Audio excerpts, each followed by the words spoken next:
Olá pessoal, sejam bem-vindos ao treinamento online para o coordenador de acessibilidade. Eu me chamo Mariana e lembrando que para validar esse treinamento vocês precisam me responder aqui no WhatsApp qual que é a palavra-chave que eu falarei durante o vídeo. Vamos iniciar então. O Programa de Acessibilidade e Inclusão foi criado em 2012 pelo TRE de Minas Gerais e tem como objetivo principal possibilitar que as pessoas com deficiência ou mobilidade reduzida possam participar de forma ampla e irrestrita no processo eleitoral. E o que faz um coordenador de acessibilidade? O coordenador de acessibilidade possibilita que todas as pessoas possam votar com segurança.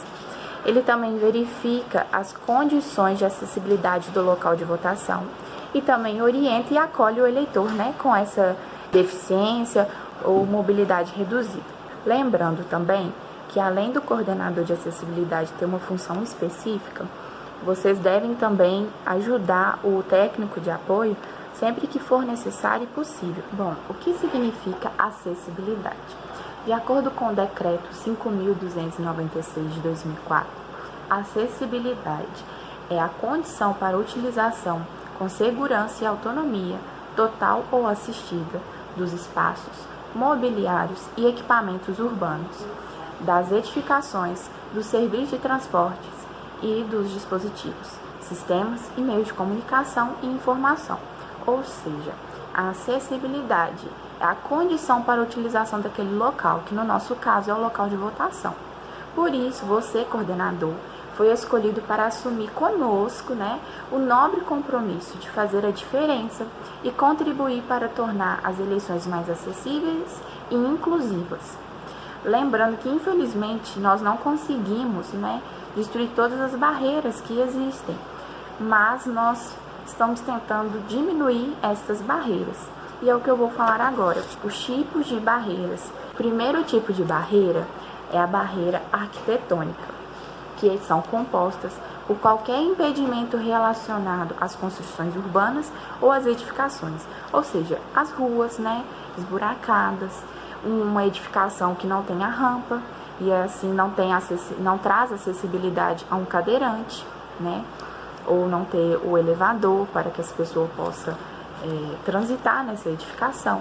A segunda barreira são as barreiras atitudinais, que são caracterizadas por ações preconceituosas, apresentações de estigmas e estereotipos sobre essas pessoas, que é basicamente um comportamento de discriminação, atitudes grosseiras contra essas pessoas, atitudes desrespeitosas, sendo que, pelo contrário, nós precisamos acolher essas pessoas, incluir elas no nosso dia a dia. E, por fim, a última barreira são as barreiras comunicacionais, que são as dificuldades geradas pela falta de informações a respeito do local, em função dos sistemas de comunicação disponíveis ou não em seu entorno, quer seja visuais, inclusive o braille, ou os fones de ouvido.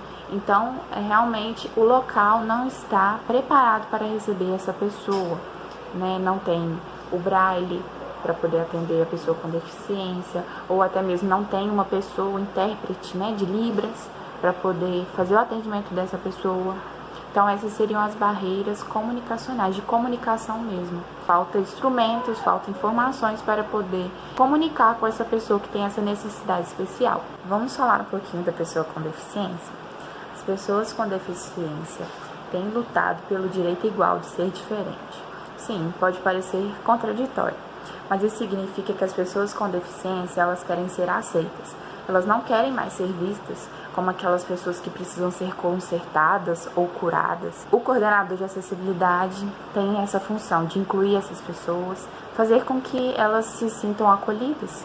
Nós temos vários tipos de deficiência. Nós temos a deficiência auditiva, a deficiência visual, a deficiência intelectual, a deficiência psicossocial, a deficiência múltipla e a mobilidade reduzida, e também a deficiência física, que pode ser de diversas maneiras, pode se dar pela paraplegia, monoplegia, ausência de membros, deformação física, nanismo, entre outras deficiências físicas. Bom, quando falamos em acessibilidade, Nós incluímos as pessoas com deficiência ou com alguma mobilidade reduzida, né, como eu já falei, os tipos de deficiência, mas também incluímos as pessoas, mulheres gestantes, lactantes, pessoas com obesidade. Nós incluímos essas pessoas também que precisam serem atendidas por vocês no dia da eleição. E essas pessoas têm direito à prioridade de atendimento, né? Os idosos também têm esse direito. Então, as pessoas com deficiência ou mobilidade reduzida têm o direito de atendimento preferencial na sessão de votação.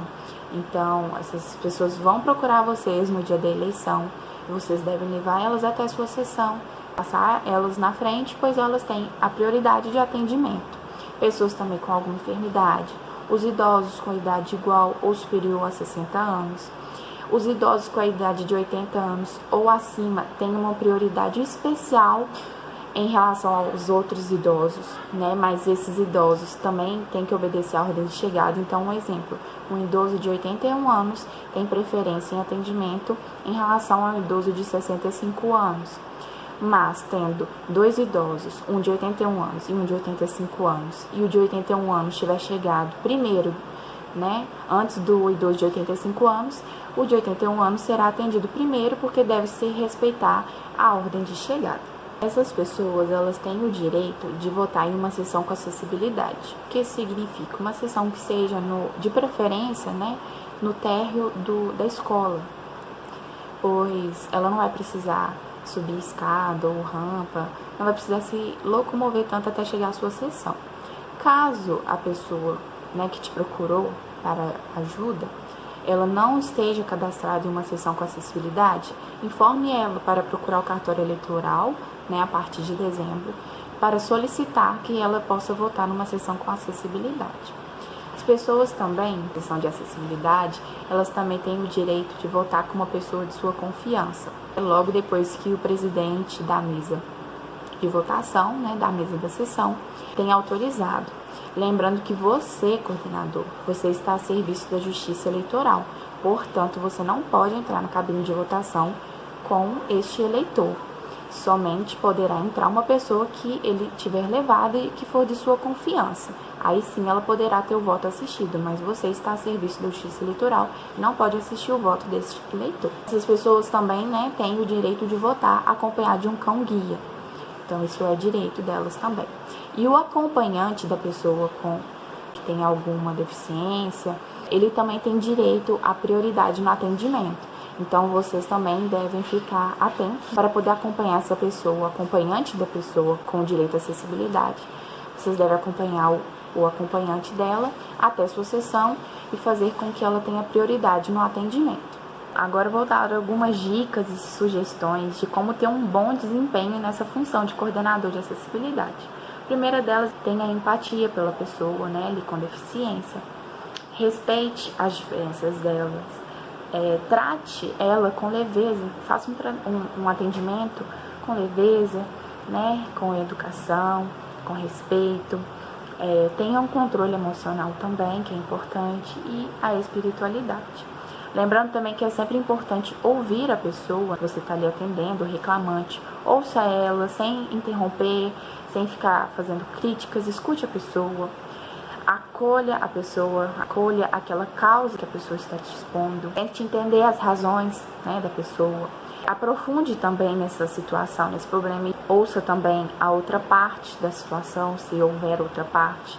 Busque entender os dois lados. E aí sim, depois que você já tiver, né, entendido a situação, já tiver alcançado uma noção global daquela situação, você deve intervir, tentar, se possível, trazer a solução daquele problema. E caso a pessoa fique insatisfeita com a solução que você tem apresentado, informe ela o canal do TRE para que ela possa entrar em contato com a gente e faça sua reclamação, tire suas dúvidas e a gente poder solucionar esse problema da melhor forma possível. Ao atender um eleitor com deficiência ou mobilidade reduzida, sempre pergunte a ele como você pode ajudá-lo antes mesmo de tomar qualquer atitude, né? Pergunte como você pode ajudá-lo, como você deve proceder. Se essa pessoa estiver acompanhada, né, estiver com acompanhante, sempre faça perguntas direcionadas para a pessoa e não para o acompanhante.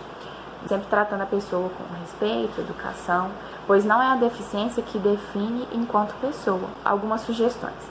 Um deficiente físico, não toque na cadeira de rodas ou na muleta sem ter a permissão da pessoa.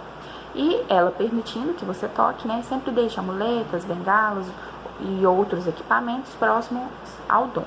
Deficiente visual. Quando você se aproximar, se identifique para a pessoa, não fale alto, não grite e informe ele sobre o teclado de braille e o fone de ouvido. Um deficiente auditivo. Posicione-se de frente para a pessoa, né, para o leitor, para que ela possa ter uma facilidade de fazer leitura labial. Fale baixo, seja expressivo, gesticule, né, para a pessoa. E se for necessário, utilize a escrita também. Temos também os deficientes intelectuais. Nem sempre a deficiência estará visível. Para essas pessoas, trate elas com respeito, de acordo com a idade delas, evitando que aconteça comportamentos infantilizados. Trate ela, né, de acordo com a idade que ela tenha. Jamais utilize expressões grosseiras, pejorativas ou diminutivas, como coitadinho, nada disso. E procure utilizar uma linguagem clara, simples, frases curtas, para um bom entendimento também dessa pessoa. Agora falarei de algumas situações especiais que podem ocorrer no dia. Por exemplo, o elevador do local pode estar sem funcionar. Então, se isso ocorrer, se chegar uma pessoa que precisa utilizar, né, o elevador para chegar até a sua sessão de votação, procure o vigia da escola, o porteiro, né, que é o responsável.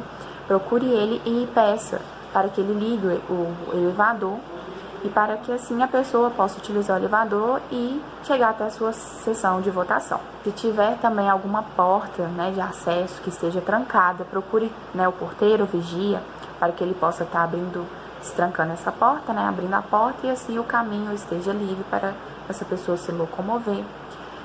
Se essa pessoa, né, que tem direito a uma sessão com acessibilidade ainda não esteja cadastrada numa sessão com acessibilidade, como eu já disse anteriormente, se informe para essa pessoa procurar o cartório a partir de dezembro, para que ela possa trocar para uma sessão de acessibilidade e ajude essa pessoa, né, a chegar até a sua sessão, que não é com acessibilidade, mas ajude ela dentro de todo o possível para que ela possa chegar até a sua sessão de votação e assim, né, garantir que ela vote com segurança, garantir a inclusão dela neste momento das eleições. E como eu já disse também, o acompanhante da pessoa também tem direito ao atendimento com prioridade na fila. Então, informe o acompanhante sobre isso. Estamos chegando ao final do nosso treinamento online e a palavra-chave para validar esse treinamento é a palavra cidadania. Então, me mande aí no WhatsApp, né, assim que terminar o vídeo, para que eu possa validar o seu treinamento online.